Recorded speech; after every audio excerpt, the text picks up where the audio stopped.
ஒரு லட்டுவை வச்சுட்டு போயிடுவாங்க 10 நிமிஷத்துக்கு. அந்த லட்டுவை எடுத்து திங்காம இருந்தீங்கன்னா 100 லட்டு 2 லட்டுவா கொடுப்போம். சோ 10 நிமிஷத்துக்கு அந்த எல்லாரும் போயிடுவாங்க. பிலிம் மட்டும் பண்ணுவாங்க. அது யூடியூப்ல பாத்தீங்கன்னா மார்ஷ்மெலோன்னு பாத்தீங்கன்னா நிறைய தெரியும். இப்ப அதை இமீடியட்டா சில குழந்தைங்க என்ன பண்ணும், அதை எடுத்து விளையாடும் என்னெல்லாமோ பண்ணும், திங்காம இருக்கும் 10 நிமிஷம்.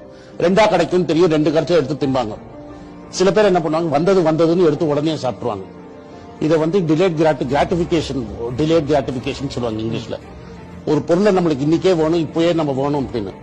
அந்த குழந்தைங்க 1960 to 1970 10 வருஷம் பண்ண குழந்தைங்கள 2005 வரைக்கும் ஃபாலோ பண்ணாங்க, ட்ராக் பண்ணாங்க. தட் இஸ் அவங்க கேரியர் எங்கெல்லாம் போறதுன்னு ட்ராக் பண்ணிட்டே பண்ணாங்க. இதுல என்ன பார்த்தீங்கன்னா, children who can delay gratification, என்னால வானா I can wait for it ன்னு நினைக்கிறவங்க are normally far more successful than people who consume immediately. gratification தள்ளி போடுறவங்க எப்போதுமே far more successful.